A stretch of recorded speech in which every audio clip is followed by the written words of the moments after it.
Sabe, toda vez que eu abro a documentação do ServiceNow ou invento de ler sobre ITSM, bate aquele desespero, sabe? É uma sopa de letrinhas que não acaba mais.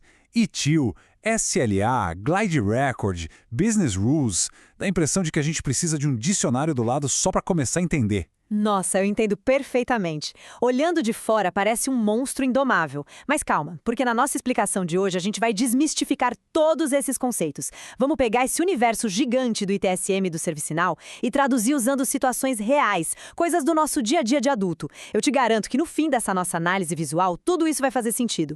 Bom, o nosso roteiro de hoje é super direto e organizado. Vamos começar pelos fundamentos: ITSM, ITIL e Scrum.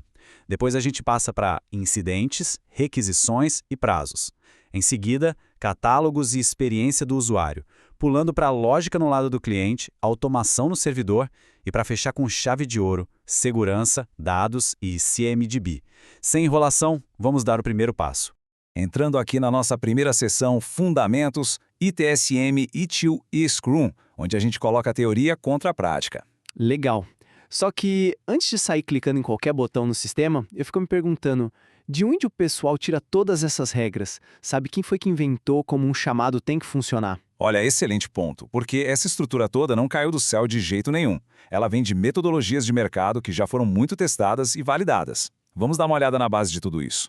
Pois é, e é bem aí que a minha cabeça dá um nó. O pessoal no escritório fala ITIL e ITSM na mesma frase, como se fosse tudo a mesma coisa. Mas, vendo essa pergunta aqui no slide, imagino que não sejam, né?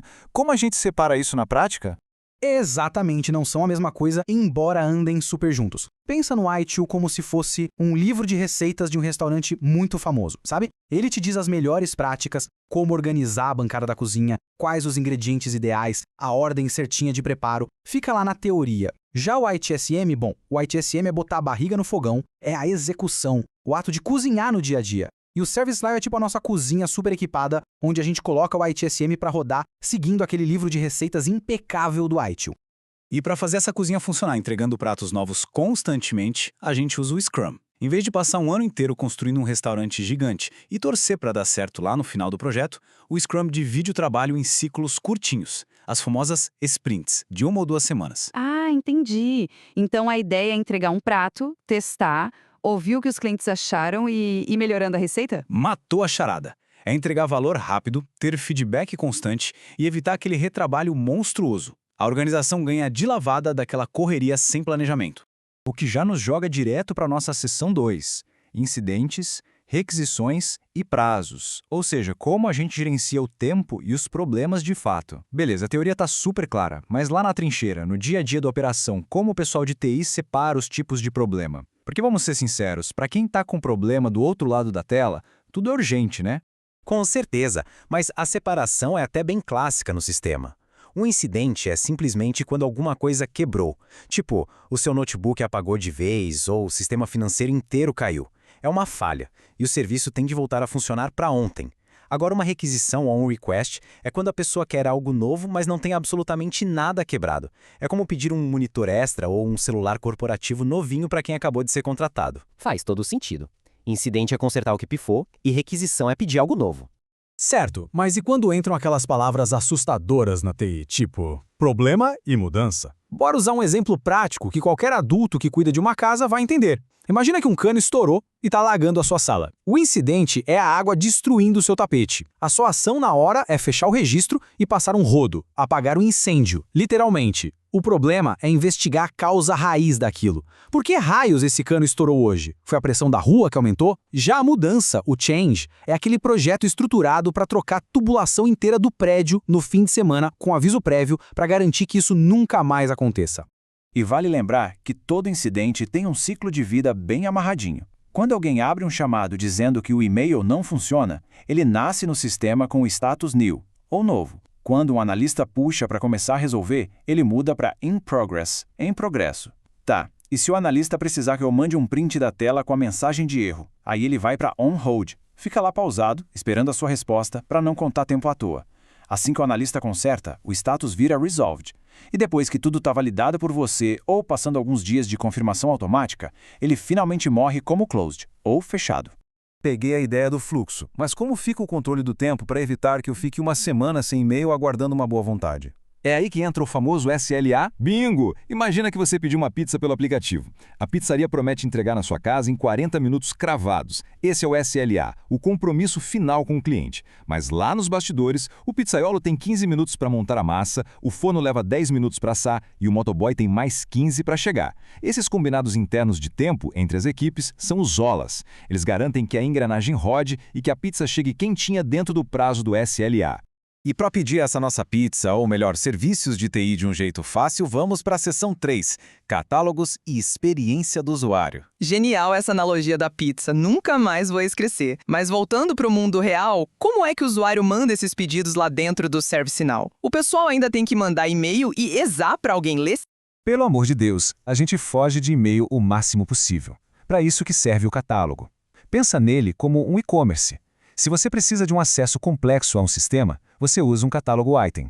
É igualzinho um carrinho de compras. Tem etapas, precisa da aprovação da chefia e vai criando várias tarefas em sequência para equipes diferentes. Agora, se o seu mouse quebrou e você só precisa avisar a TI rapidinho, você usa um Record Producer. Ah, saquei. Fica parecendo uma caixinha de sugestões, super rápida, direto ao ponto. Isso aí. Nada de criar um carrinho de compras enorme. Ele simplesmente pega o que você escreveu no formulário e joga direto numa tabela de incidentes. Rápido e rasteiro. Olha, sabe o que me irrita de verdade como usuário? Ter que digitar meu nome, telefone, e-mail e o nome do meu gestor toda santa vez que eu vou preencher um chamado. Mas aí é que tá a mágica, não precisa. Dá para criar um bloco de campos chamado Variable Set e reaproveitar em todos os formulários. O sistema já puxa quem está logado e preenche automático usando Default Values. E tem mais. Por trás das cortinas tem um recurso incrível chamado Glide Ajax. Ele dá um pulinho lá no servidor, busca seu ramal e quem é o seu chefe e joga na tela num piscar de olhos. E isso salva um tempo absurdo e acaba com aqueles erros de digitação. E toda essa automação acontecendo bem na nossa cara nos leva para a seção 4. Lógica no lado do cliente, ou seja, controlando o front-end. Caramba, então a tela percebe o que eu estou fazendo e reage na hora? Como é que o pessoal configura isso no tal do front-end? É magia pura, só que com código. O grande maestro que controla a tela do navegador em tempo real chama-se GForm. É com ele que o sistema consegue ler o que você acabou de digitar, esconder aquele campo de aprovação gerencial que você não deveria ver, ou até te obrigar a colocar o motivo da urgência antes de liberar o botão de enviar. É tudo 100% focado em guiar a experiência de quem está usando. Tá, mas para fazer tudo isso eu preciso ser um programador nível hacker que só vê código verde caindo na tela? De jeito nenhum. A gente tem duas opções aqui. Se você quer só criar regrinhas visuais simples, do tipo, se o status mudar para em progresso, obriga a preencher o campo de comentário, você usa uma UI Policy. É zero código, tudo feito clicando em botões e menus visuais. É por ela que você sempre deve começar. Mas se a brincadeira ficar séria e a lógica for complexa, tipo, tem que fazer cálculos matemáticos ou buscar dados de fora em tempo real, bom, aí a gente arregaça as mangas e escreve código JavaScript num client script. E detalhe, quando a gente escreve esse client script, ele tem dois momentos principais para entrar em ação. O onload é o cara da preparação.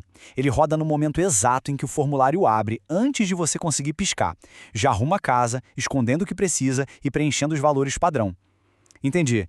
E se eu inventar de mudar uma opção no meio do preenchimento, tipo trocar o problema de hardware para software porque percebi que errei? Aí quem entra em campo é o onChange. Ele percebe a sua mudança instantaneamente e já adapta o formulário tudo. Pode fazer novas perguntas ou avisar que a escolha está errada, tudo isso sem você precisar recarregar a página.